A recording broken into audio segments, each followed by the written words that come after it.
जो है वो डॉक्टर हैनीमन का बर्थडे होता है। जी। Doctor Samuel Christian Frederick Hahnemann ये होम्योपैथी के जन्मदाता हैं। और होम्योपैथी के जन्मदाता 1755 में पैदा हुए, 1843 तक जीवित रहे और ये जर्मनी में पैदा हुए। इस बार World Homoeopathic Day London College of Homoeopathy की तरफ से हाउस ऑफ लॉर्ड्स में ब्रिटिश पार्लियामेंट में मनाया गया, जिसमें एक कॉन्फ्रेंस भी रखी गई। और उस कॉन्फ्रेंस में नॉर्थ में से हम हमने अपना पेपर प्रेजेंट किया। मैंने, डॉक्टर कमल कांति ने और डॉक्टर रूपाली जिंदल ने बाल उड़ जाते हैं जिसको एल्पीसिया कहते हैं, जैसे एज के हिसाब से वो नहीं, बीमारी से, जैसे कोई स्पॉट फॉलिंग बन गई, कोई यहाँ से उड़ गए, आईब्रोज उड़ गई, आई लैशेज उड़ गई, या यहाँ से या सिर में स्पॉट्स बन गए, जो ऐसी चीज़ें होती हैं इसको एल्पीसिया कहते हैं। इसके ऊपर एक रिसर्च पेपर पढ़ा और वो पेपर एक्सेप्ट भी हुआ। जो ज्यूरी थी, होम्योपैथिक ज्यूरी थी वर्ल्ड की, उसमें वो पेपर एक्सेप्ट हुआ। हमने वो पेपर पढ़ा 10 अप्रैल को हाउस ऑफ लॉर्ड्स में, यूके पार्लियामेंट, भारत की तरफ से। ये है इस साल का हमारा जो रिसर्च पेपर है वो पब्लिश हुआ है, और उसी एवज में ये एक सर्टिफिकेट मिला है, ये आप लोग देख सकते हैं। और उसमें जो होम्योपैथिक चिकित्सा पद्धति है उसको बहुत सराहना मिली कि होम्योपैथिक चिकित्सा पद्धति से बालों का जो एल्पीसिया बीमारी है, जिसको फंगल डिजीज कहते हैं, जिसमें मोस्टली कई लोगों के सारे सिर के बाल उड़ जाते हैं, बॉडी के बाल तक भी उड़ जाते हैं, उसका एक प्रॉपर ट्रीटमेंट अवेलेबल है होम्योपैथिक साइंस में। लेकिन इलाज लंबा चलता है और पेशेंट ठीक हो जाता है। सर, उड़े हुए बाल वापस भी आ जाते हैं? उड़े हुए बाल वापस आ जाते हैं। जो स्पॉट फॉलिंग है, I am talking of spot falling, जिसको एल्पीसिया कहते हैं। जैसे कि ये दवाई है, ये दवाई भी उसमें काम आती है, इसका नाम है हेरिन। जैसे ये एक पेशेंट था जिसके ऐसे बाल थे, आप फोटो देख सकते हैं, ये झज्जर का पेशेंट था और बाद में उसके बाल आ गए हैं। ये practically, this is not a photo from AI, this is the actual photo of the patient. तो सर, जो जेनेटिक होते हैं अपने बाल उग जाते हैं 25-30 साल के बाद, वो अलग चीज है। वो अलग। वो तो एक, that has many other different reasons.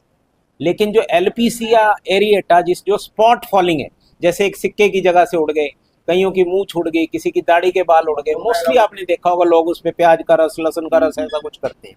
Sometime that disease takes the whole part, that is known as alopecia generalis. तो वो ऐसा हो जाता है। तो उसमें होम्योपैथिक पद्धति बहुत बढ़िया इलाज करती है। इसका सर कितना टाइम होता है? 2 महीने, 4 महीने, 6 महीने मिनिमम? इसका टाइम वेरी करता है, कई बार 6 महीने भी लग जाते हैं, कई बार 2 महीने में भी ठीक हो जाते हैं स्पॉट फॉलिंग, और कई बार साल भर भी लग सकता है। टाइम इसमें वेरिएबल है।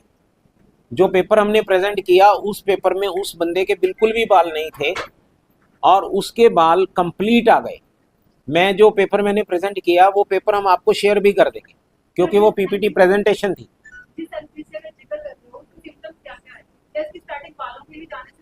उसके स्टार्टिंग बालों के जाने से ही होती है, एक स्पॉट बन जाता है, एक चिकना सा स्पॉट बन जाएगा। सडनली आप कटिंग कराने जाओगे या शेव करोगे तो आपको लगेगा कि एक पर्टिकुलर जगह से बाल नहीं है, तो उसको एल्पीसिया एरिएटा कहते हैं। डॉक्टर, सिंग, इसका कारण क्या है? इसका कारण तो बेसिकली तो ये स्किन डिजीज है।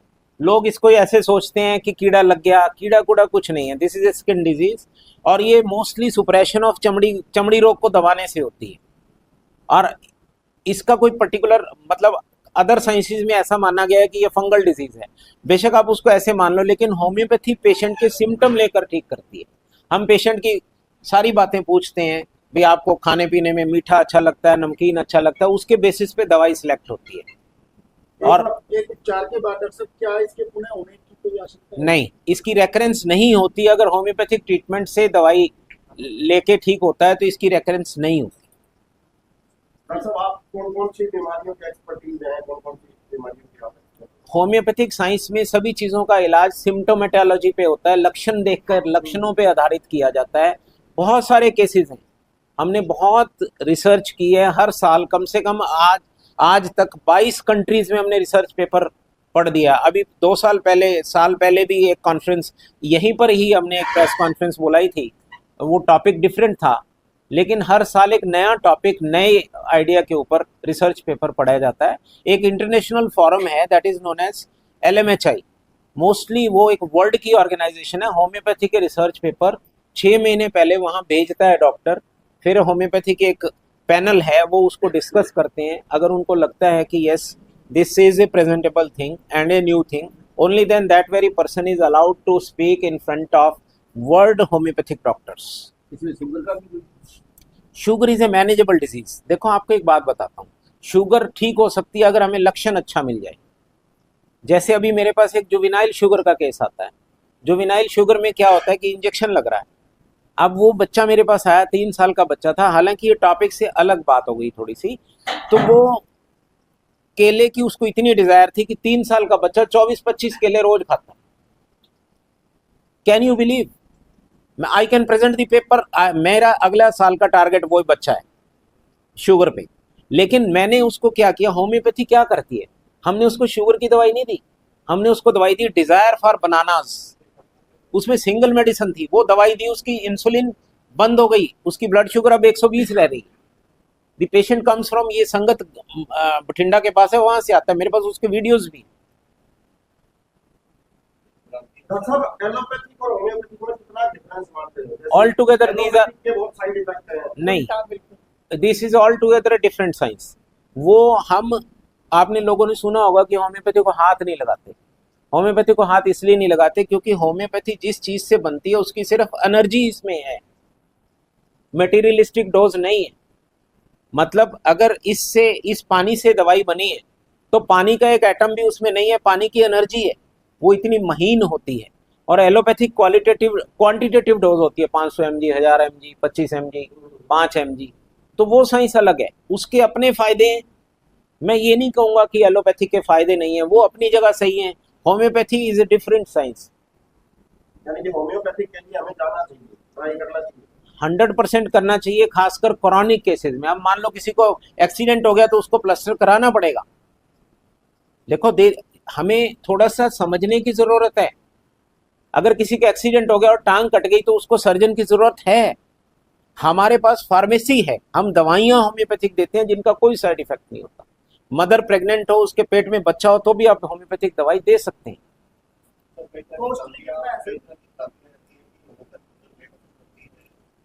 ऐसा नहीं है, होम्योपैथी में अगर बुखार हो तो वो 3 महीने में नहीं उतरेगा, उतर जाएगा। मतलब बेसिकली क्या है कि अगर किसी को 104 बुखार है, वहां आपने क्रोसिन दे दी, क्रोसिन दे के एक बार फीवर डाउन आ गया। होम्योपैथी में और साथ में आपने 5 दिन का एंटीबायोटिक कर लिया। डॉक्टर क्या करता है, आपको सुबह शाम क्रोसिन दे देता है, उससे आपका फीवर राइज नहीं होता। आप सोचते हो मैं ठीक हो गया, आप ठीक नहीं हुए, आपका टेम्परेरीली फीवर डाउन हो गया। लेकिन होम्योपैथी में जो दवाई दी जाती है उसमें टेम्परेरीली डाउन नहीं होता, उसको ठीक होने में 1-2 दिन लग जाते हैं और पेशेंट ठीक हो जाता है। सारा कुछ सिम्टम्स पे डिपेंड करता है। The lining of the doctor and the patient should be one line. आपने मुझे बात बताई, कुछ बताया, कुछ नहीं बताया, तो आप ठीक नहीं हो। कॉस्ट क्या है होम्योपैथिक? होम्योपैथिक दवाइयाँ बहुत सस्ती पड़ती हैं, एलोपैथिक के कंपैरिजन में कोई भी इलाज आप ले लो सस्ता पड़ता है, ऐसी कोई बात नहीं है।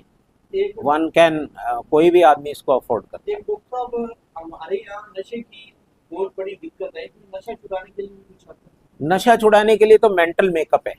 देखिए नशे के पीछे हम पड़े हुए हैं, लेकिन हम ये नहीं देख रहे कि नशा है क्यों। नशे के पीछे हम कहते हैं भी तू गोलियां मत खा, पहले उसकी सर्कमस्टांसेस देखो कि उसके हालात क्या हैं।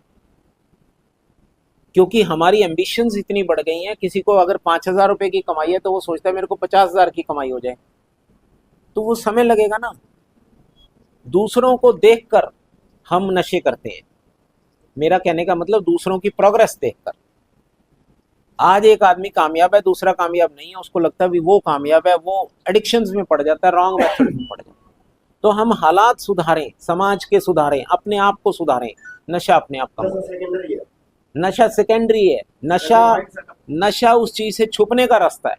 डॉक्टर साहब, लंदन में कितने प्रतिनिधियों ने शिरकत की, कितने राष्ट्रों से, और क्या उन्होंने एलपीसीआ पे अपना दिया नहीं, था, क्या अलग अलग? नहीं, सबके टॉपिक अलग अलग होते हैं। ठीक है। एलपीसीआ पे नहीं थे सभी लोग, कम से कम 35-40 कंट्रीज के लोग थे। और उनका किसी का डायबिटीज पे था, किसी का स्टोन पे था, किसी का प्रोस्टेट पे था, एज रिलेटेड प्रॉब्लम है, अलग अलग टॉपिक है। क्या मैसेज आखिर में सिरसा वासियों को ये देना चाहेंगे? मैं सिरसा वासियों के लिए ये मैसेज देना चाहूँगा कि जब कभी भी आपको लगे कि आप ठीक नहीं हो रहे या आपको होम्योपैथिक ट्रीटमेंट की ज़रूरत है, तो सिरसा में बहुत सारे होम्योपैथिक डॉक्टर्स हमारे भाई प्रैक्टिस करते हैं। आप किसी के पास भी जाकर होम्योपैथिक इलाज कर सकते हैं। होम्योपैथिक इलाज साइड इफ़ेक्ट इसमें बिल्कुल नहीं होते, और कुछ आजकल होम्योपैथी की पेटेंट मेडिसिन भी आ गई हैं। जैसे अब किसी के बाल झड़ते हैं और वो डॉक्टर स्पॉट फॉलिंग है और वो डॉक्टर के पास नहीं जाना चाहता, तो ये हेयर इन एक दवाई है जो कि केमिस्ट पे अवेलेबल है, जिसकी कीमत सिर्फ 150 रुपये। आप सिर्फ ये दवाई लेते रहो। और मैं एक बात और चाहूँगा कि अगर बीमारियों से बचना है तो हमें अपना लाइफस्टाइल सुधारने की ज़रूरत है। हम 23 घंटे अपने काम को दें, 1 घंटा अपने शरीर को दें। हम चाहते ही हैं कि मेरी हर डिज़ायर पूरी हो जाए, लेकिन हम इस शरीर जो हमारा मशीन है, हम गाड़ी की सर्विस कराते हैं। मेरे में इतने, आप प्रेस के इतने लोग बैठे हो, बताइए मेरे को कितने लोग रोज सैर करते हैं? तो हम क्यों ना अपने शरीर के लिए 1 घंटा दें।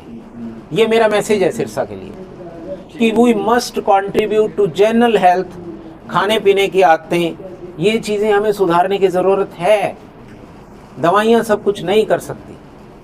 Sir, what about chronic disease?